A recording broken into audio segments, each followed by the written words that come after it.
No hay cosa más preciosa que habitar delante de la presencia del Señor. Amén. Yo digo que no hay dinero para pagar estos momentos en su presencia. Amén. Y pensar que hay gente que todavía sigue en este mundo disfrutando, entre comillas, de las cosas vanas de este mundo, no sabiendo lo que se pierde en este lugar. Dios te bendiga. Pero damos gracias al Señor porque nosotros somos elegidos, porque el Señor nos ha rescatado. Amén. Y nosotros hoy podemos dar testimonio de ello y podemos gozarnos delante de la presencia del Señor. Amén. ¡Qué bien! Doy gracias al Señor, la verdad, por este enorme privilegio que se me concede en esta preciosa tarde, de poder dirigirme a la preciosa iglesia del Señor aquí en la muralla. Gloria. Es un privilegio, de verdad, solamente el poder compartir este precioso culto con ustedes, yo ya me voy bendecido. Amén. Para aquel que no me conoce, pues como ha dicho el siervo del Señor, soy un candidato, me llamo Juan, soy de la iglesia de la Coma, soy un candidato nacional. Y bueno, pues desde el primer momento decidimos levantarnos para servir al Señor, porque no hay nada más precioso que eso. Y desde entonces pues dedicamos nuestra vida al Señor en lo poco que podemos, porque verdaderamente nada podemos ofrecer. Pero si lo poco que tenemos lo ponemos en la mano del Señor, podemos hacer mucho bien a aquel que lo necesita. Amén. Para no robarle más tiempo, sí que me gustaría dar gracias también a todos los siervos, a nuestro hermano Moche, a nuestro hermano Pipo, hermano también que compartimos escuela, nuestro hermano Gordito también que ya es un obrero aprobado, gloria a Dios, y a toda la iglesia en conjunto, porque todos somos uno, ¿verdad? A todos nos une la preciosa sangre de nuestro Señor Jesucristo, que bendito sea su nombre. Amén. Bueno, pues sin más, la verdad que me siento dichoso, me siento privilegiado, y quiero decirles algo antes de entrar a predicar la palabra. La palabra que esta tarde yo traía para la iglesia del Señor y la que tengo en mi corazón, quiero decirles algo y lo creo fielmente. Aunque la palabra no se ha predicado en esta tarde todavía, en esta tarde la palabra ya se ha puesto en obra. Aleluya. ¿Saben por qué? Porque ha empezado el culto y se ha hablado mucho de un tema. Ese tema luego ha cogido trasfondo, se ha puesto en acción y es el tema que en esta tarde yo quiero hablarles. Y es una vida en adoración al Señor.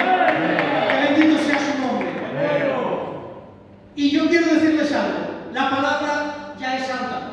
La palabra no por estar en mi boca en esta tarde yo voy a hacerla santa, porque la palabra ya es santa. Pero cuando nosotros permanecemos en la palabra y la ejecutamos y la ponemos por obra, entonces nosotros nos enseñoreamos de la palabra. Y en esta tarde es lo que estamos haciendo. Amén. Quiero decir que aunque no se predicara en esta tarde, la palabra de Dios está cogiendo fondo. Pero en esta tarde tenemos un Dios de providencia. Que el Señor todavía sigue hablándonos. Y en esta tarde creo, amén, que el Señor en esta tarde va a hablarnos y va a hacer bien a nuestras personas. Por eso, para no hacerme más largo, vamos a leer la palabra y leemos en el libro Primera de Reyes, en el capítulo 17 y versículo 1 en adelante. Y leemos en el nombre del Padre, del Hijo y del Espíritu Santo. Amén. Se titula Elías predice la sequía. Entonces, Elías Tisbita, que era de los moradores de Galaad, dijo a Acab: vive Jehová Dios de Israel, en cuya presencia estoy, que no habrá ni rocío ni lluvia en estos años, sino por mi palabra. Y vino a él palabra de Jehová diciendo: apártate de aquí y vuélvete al oriente, y escóndete en el arroyo de Kerit, que está frente al Jordán. Beberás del arroyo, y yo he mandado a los cuervos que te den allí de comer. Y él fue e hizo conforme a la palabra de Jehová, pues se fue y vivió junto al arroyo de Kerit, que está frente al Jordán. Y los cuervos le traían pan y carne por la mañana, y pan y carne por la tarde, y bebía del arroyo. Pasados algunos días, se secó el arroyo, porque no había llovido sobre la tierra. Amén y amén a su palabra. Amén. Yo rogaría, por favor, si es tan amable nuestro hermano Gordito, por favor, que me presentara delante del Señor, y usted también, por favor, preséntese delante del Señor. Gloria a tu nombre. Te damos las gracias, Señor, en esta tarde. Porque una tarde más nos brinda, Señor, el poder alzar nuestra voz al cielo, Señor. Como bien decía tu siervo, Señor, no queremos presentar tu palabra porque es santa, Señor. Pero sí rogamos en esta tarde por tu siervo, Dios mío, para que la palabra que tú has puesto en su corazón arda, Dios mío, Señor. En esta tarde, Señor, sea utilizado como saeta en tus manos, Dios mío. Que por medio de tu palabra, Señor, venga restaurando, sanando heridas, Dios mío. Y que en esta tarde tu palabra corra y sea glorificado. Lo presentamos en tus manos, en el nombre de Jesús. Amén. La iglesia lo confirma con un poderoso amén. Amén. Todo está presentado en las manos maravillosas del Señor. Amén. Bien, pues hemos escogido este verso, amén, de la palabra, donde se nos habla de un hombre como lo es Elías. Y Elías, traducido, quiere decir mi Dios es el Señor. Y en esta tarde yo le pregunto algo a la iglesia de la muralla. ¿De cuántos Dios es el Señor y es su propiedad? ¿Puede levantar su mano y gritar un poderoso amén? Amén. Pues este hombre, como lo era Elías, era un profeta de Dios. Y un profeta, hermanos, en el Antiguo Testamento, no era cualquier persona. Un profeta era un siervo del Señor, el cual llevaba los mensajes de Dios a cabo, y era un hombre muy usado y muy destacado. Amén. Ahora bien, sabemos poco de este hombre, de este profeta, como lo es Elías, porque se nos habla poco en la palabra de él. Nos dice Elías tisbita de los moradores de Galaad. El origen de este hombre, sus familiares, se habla poco. Lo único que sabemos de él, que era de Galaad, y Galaad estaba en el este del río Jordán. Eso es lo poco que sabemos de él. Si seguimos leyendo un poquito la palabra, el apóstol Santiago también nos dice algo. Y es que dice que Elías era un hombre sujeto a pasiones semejantes a las nuestras. Muy bueno. Ahora, pensando un poquito en este hombre, estudiando un poquito su vida, se nos habla poco de su origen, se nos habla poco de sus raíces, se nos habla poco de sus familiares, pero sí que se nos dice algo para que nosotros entendamos quién era este profeta Elías. Y es que este profeta Elías era un hombre semejante a nosotros. No era un ser superior, no era un ángel, era un hombre como usted y como yo, sujeto a pasiones. Por eso podemos ver, cuando leemos la historia de Elías, que Elías tenía muchos altibajos, Elías tenía muchas victorias, Elías también tenía muchas derrotas, pero en todo esto, la presencia del Señor siempre estuvo con él. Quiero decirte algo antes de entrar en la historia de Elías. Nosotros debemos de tomar el ejemplo de Elías como un modelo de vida cristiana. Y como ese hombre que dependía de la oración, en esta tarde, iglesia, hermano y hermana, este hombre, como lo es Elías, es un modelo a seguir de cómo debemos de conducirnos en nuestra vida cristiana. Muy bien. Elías no solamente todo fue victoria, también hubo, como le hemos dicho, muchos altibajos. Pudo tener una victoria en el Monte Carmelo, sí que es verdad, pero también estuvo mucho tiempo bajo un enebro. También experimentó mucha depresión. Y en esta tarde te digo algo, el mismo Dios que estuvo con Elías es el mismo Dios que en esta tarde está con usted. Y no importa el momento por el cual esté pasando, no importa la lucha que esté atravesando, porque el Dios que estuvo con Elías es el mismo Dios que en esta tarde quiere contar con usted. ¿Cuántos lo creen y pueden gritar un poderoso gloria a Dios? Y a su nombre, y a esa gloria. Ahora bien, sabemos que Elías era un hombre como nosotros, un hombre que experimentó muchas situaciones, no solamente experimentó el éxito y la fama, pero ahora vamos al trasfondo histórico y es donde hemos hecho la lectura.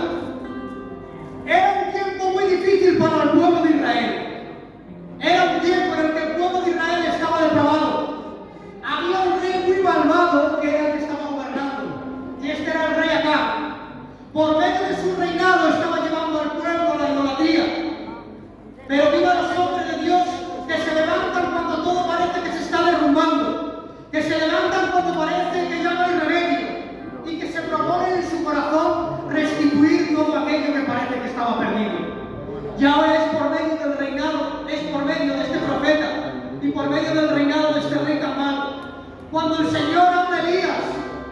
manda a profetizar contra este rey y contra toda su corte.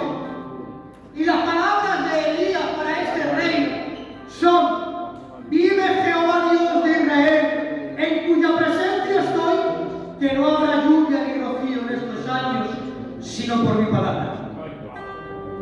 Este profeta, como lo era Elías, un profeta de Dios, que tenía el respaldo y la aprobación de Dios, se había levantado en contra de un rey malo que estaba gobernando. Él estaba mandando una profecía, y es que iba a dejar de llover sobre la tierra por 3 años y 6 meses.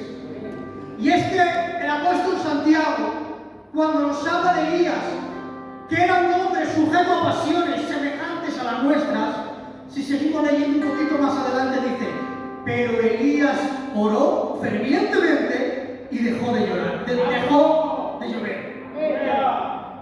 ¿Saben por qué? Porque el apóstol Santiago ya no lo estaba diciendo. La clave de este profeta era que él oró fervientemente.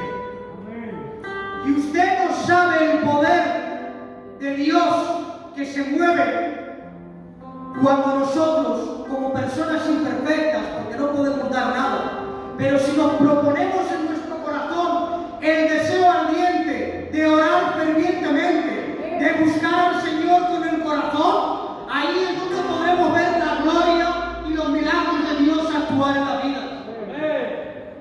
Ahora, este profeta dio esta profecía al pueblo y dejó de llover.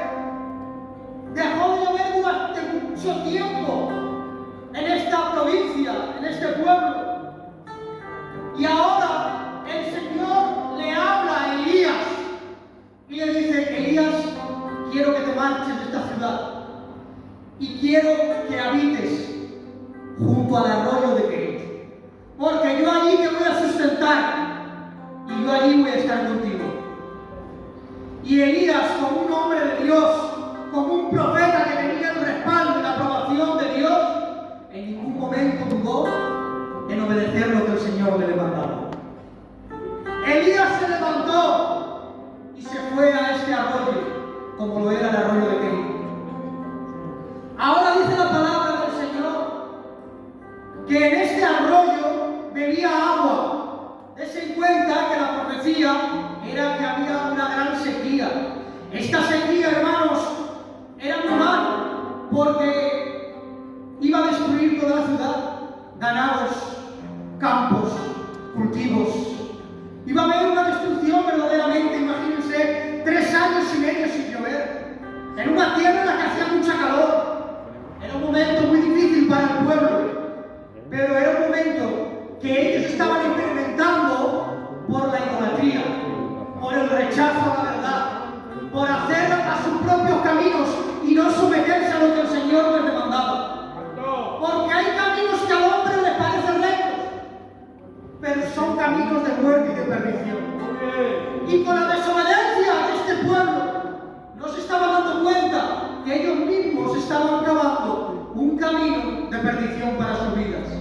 Pero el Señor no quería que Elías estuviese ahí y lo manda a este arroyo, al arroyo de Kerit. Imagínense, y esto es lo que más me toca a mí de toda la historia.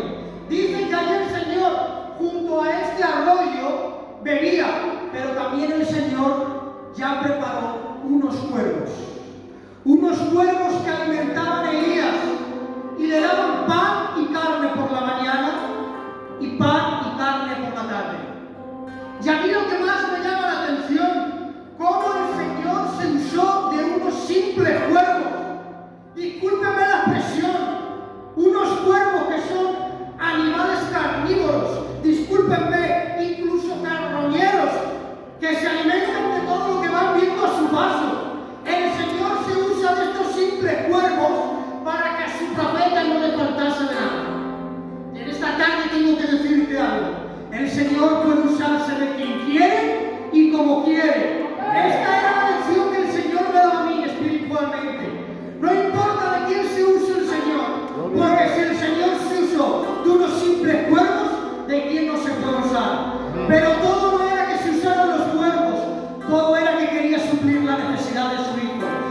esta tarde yo creo que el Señor se usa de quien quiere y que en un momento dado el Señor nos use no significa que el Señor nos justifique. Quizás yo en esta tarde haya venido aquí como una persona con defectos, con errores, con fallos, con pecados miles, pero en esta tarde el Señor en su misericordia puede usarme para hacerte llegar ese pan de vida, para levantarte del lugar en que te encuentras.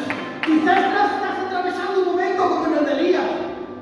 Estás atravesando un momento en un arroyo, porque este arroyo no se creía que era cualquier lugar, era un lugar desierto, era un lugar en el que este profeta experimentaba también la soledad, porque él habitaba solo, no tenía nadie.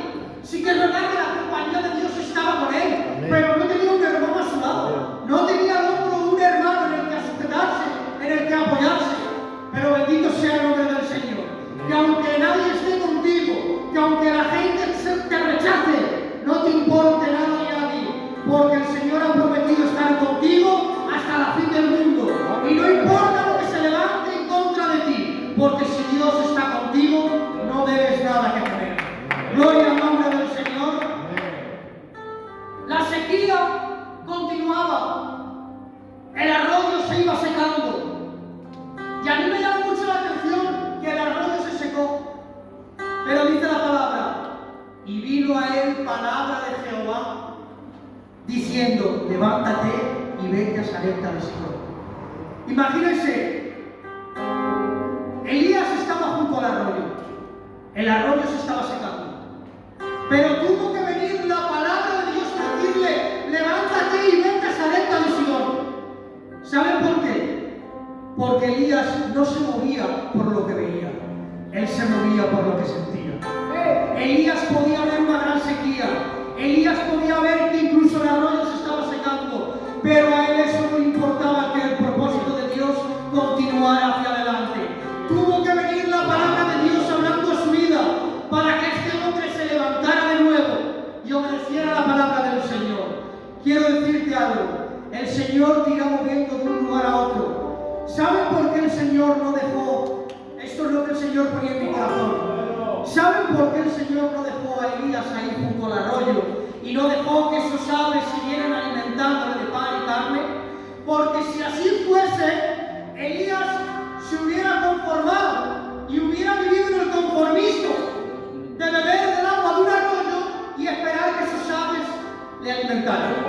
Pero en esta tarde quiero decirte algo, el Señor no quiere que nos conformemos a las cosas de este mundo. El Señor no quiere que nos quedamos aquí estancados. Quizás la luz del Evangelio ha venido a tu vida. Quizás has experimentado algún gran milagro en tu vida. Pero el Señor no quiere que todo quede ahí. El Señor quiere que vayas de gloria en gloria, de triunfo en triunfo. Por eso quizás has tenido un momento de bendición. Pero quiero decirte algo. La bendición... Son las 9. Good night. No tiene nada que ver con la bendición que el Señor tiene para ti en la mañana. Es momento que nos levantemos del lugar que nos encontramos. Amén. Quizás no es el mejor lugar el que estamos viviendo. Para Elías tampoco era el mejor lugar este arroyo. Pero entendió y comprendió que aun en los lugares más malos, el Señor sigue haciendo su obra en él. Amén. Quiero decirte algo, el Señor hace la obra en nosotros, pero a veces no lo hace en el lugar que nosotros queremos.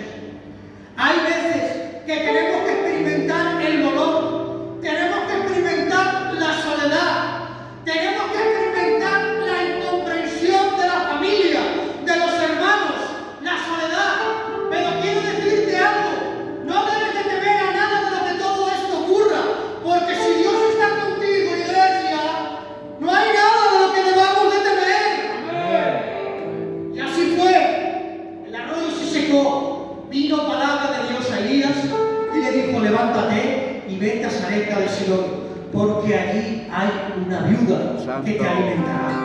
¿Se dan cuenta?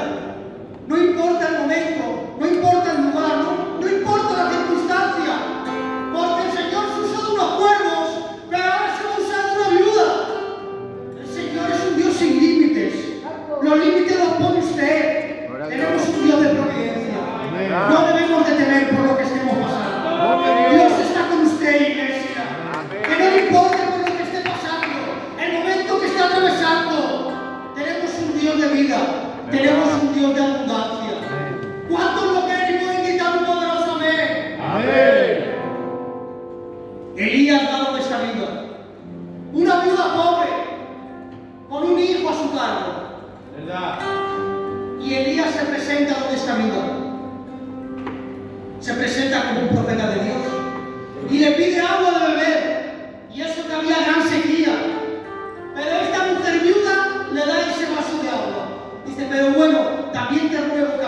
este vaso de agua, también me des un poquito de pan. Y esta mujer viuda no tiene otra cosa que decirle: vive Jehová Dios, que no tengo pan, que solamente tengo un poquito de harina y un poquito de aceite para cocer unas tortas y comérnoslas yo y mi hijo y dejarnos morir. Esta mujer no tenía nada, pero lo poco que tenía, este profeta, el Señor se lo estaba pidiendo. ¡Qué fuerte, iglesia! Que lo único que tenía esta mujer viuda para sustentarse, ella y su hijo, y dejarse morir, este profeta viniese a pedirse. Pero como empezábamos el culto, el Señor decía algo al siervo: no mira la cantidad, el Señor lo que mira es la calidad. Ustedes no saben la complacencia que este profeta y sobre todo Dios estaba experimentando al ver a esta viuda ofreciendo todo lo que tenía. Y ver a esta viuda ofreciendo todo lo que tenía me recuerda también a una mujer viuda que diezmaba las únicas 2 blancas que ella tenía. Dice que los hombres ricos echaban mucho la ofrenda, pero esta mujer viuda, 2 blancas, todo lo que tenía. 2 blancas en un cuadrante. Se necesitaban 64 cuadrantes para obtener un denario. Y un denario era el jornal de un día. Muy bueno. Se necesitaban 128 blancas para que fuesen el jornal de un día. Y esta mujer estaba ofreciendo 2 blancas. ¿Qué estaba ofreciendo esta mujer? Aparentemente nada. A día de hoy 30, 40, 50 céntimos. Pero ustedes no saben la complacencia que el Señor estaba cogiendo de esa mujer viuda cuando ofrecía todo lo que tenía. Podemos ver el contexto de ese versículo. El Señor dice: estos hombres ricos ofrecieron de lo que les sobraba. Pero esta mujer viuda que ofrecía poco, ofrecía todo lo que ella tenía. Y esta mujer que estaba ofreciéndole también este bocado de pan con la poquita de harina y la poquita de aceite que tenía, estaba ofreciéndole todo lo que tenía. Y aquí el Señor viene hablando de nuestras vidas. Poco tenemos que ofrecerle al Señor porque nada tenemos para darle. Pero si en tu corazón te propones darle las primicias, lo que tú tienes, tu familia, tu salud, el levantarte por la mañana y darle gracias a Dios por un nuevo día, el ofrecer a tu familia para Dios, esos son primicias. Eso es todo lo que nosotros podemos darle. Y eso es de lo que el Señor se complace, de ofrecerle lo que tenemos y no lo que nos sobra. Por eso podemos leer acerca de Elías y podemos aprender muchísimo. Podemos aprender mucho cuando estuvo en el arroyo. Podemos seguir aprendiendo mucho cuando esta viuda lo alimentó. Pero ahora viene un momento para finalizar, porque no me gustaría ser más canso, en el que sucede algo. Algo muy fuerte fue lo que le sucedió a esta viuda y a este profeta. Y quizá a usted también le haya pasado. El profeta de Dios obedeciendo día y noche.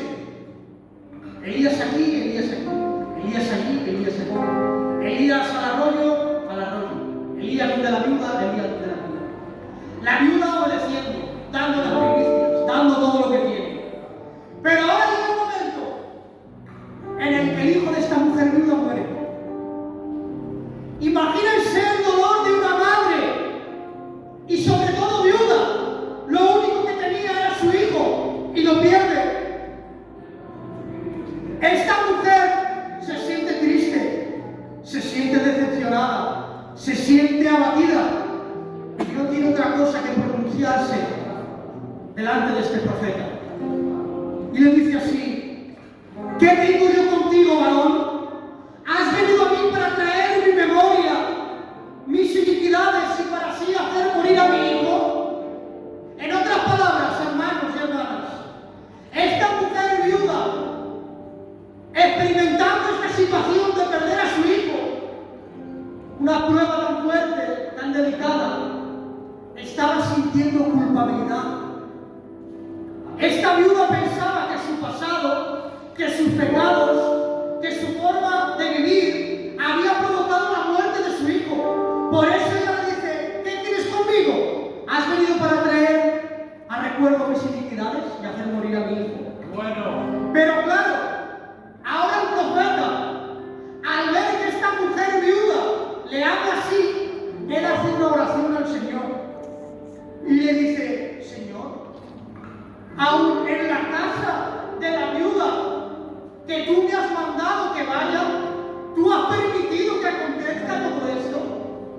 Ahora Elías se sentía también confuso. Había una confusión en la vida de Elías. Y aquí podemos aprender mucho, iglesia, y escuchen bien porque con esto ya voy a finalizar. Amén, amén, pastor, amén. Podemos ver cómo esta mujer viuda se sentía culpable, cómo había un pasado que la estaba golpeando. Pero ahora podemos ver a Elías también confundido, porque no entendía que ocurriera todo esto. ¡Aleluya! Y ahora hace una oración y le dice, Señor, ¿por qué pasa todo esto? Y quiero decirte algo esta tarde. Quizá haya cosas que no entiendas. Quizá estés experimentando situaciones como la de esta mujer viuda, o situaciones como la de Elías, que tú digas en tu corazón, Señor, no entiendo el porqué de estas cosas. Estoy confundido, yo no sé por qué permites esto. Pero te digo algo en esta tarde. Las preguntas sinceras, porque tú en oración puedes preguntarle al Señor con preguntas sinceras. Y las preguntas sinceras de corazón son oídas por el Señor. Amén. Bueno. Lo que no es quizá escuchado por el Señor son las exigencias. Porque quizá esta mujer viuda o este profeta podría haber exigido al Señor y decirle, Señor, ¿qué pasa? ¿Por qué permites esto? Señor, ¿por qué? Y ponerse mal con el Señor. Pero a eso no nos ha llamado el Señor. Las preguntas sinceras, las preguntas de corazón, el Señor las escucha y el Señor las contesta. Por eso, si están pasando por un momento parecido a este, ves al Señor confiadamente, en oración, en ruego, pero sinceramente, sin exigencias, humildemente, acercándonos al trono de la gracia. Porque su palabra lo dijo, pedid y recibiréis. Y los discípulos dijeron, Señor, enséñanos a orar. Y también pasó que dijo, a veces pedís y no sabéis recibir, porque no sabéis pedir. ¿De qué forma pedimos al Señor? ¿Pedimos de corazón? ¿Pedimos con humildad? ¿O a veces sin darnos cuenta vamos al Señor con arrogancia? Vamos al Señor como desafiándole. Vamos pidiéndole al Señor como, Señor, si no haces esto me voy de ti. No, el Señor no es eso lo que quiere de nosotros. El Señor quiere que le busquemos con humildad. Amén. Y sabes que la oración de este profeta, cuando fue al Señor preguntándole humildemente, diciéndole, Señor, ¿por qué permites esto? Dice que Elías oró por este niño, lo sentó cerca de él, y cuando oró por él, este niño dice que volvió a la vida, iglesia. Y ese es el poder de la oración, que no hay nada muerto en tu vida, que cuando tú decides buscar al Señor de todo corazón, todo aquello que parece destruido, todo aquello que parece derribado, todo aquello que parece que está perdido, el Señor hace que vuelva a la vida. ¿Y sabes cuál es el final para esta mujer viuda? El Señor no estaba trayendo su pasado. El Señor no estaba castigándola porque ella había sido mala. El Señor lo que quería es que esta mujer viuda y este profeta crecieran en adoración y en búsqueda. Por eso cuando ellos decidieron buscar al Señor, obtuvieron el milagro que esperaban. Quiero decirte algo en esta tarde y con esto concluyo, iglesia. ¿Quieres ver el milagro en tu vida? Amén. ¿Quieres que el Señor te devuelva aquello que parece que está perdido, arruinado, o que incluso nuestro niño interior, que nuestra vida espiritual parece, y discúlpeme la expresión, que se ha dormido? Vamos a buscar al Señor.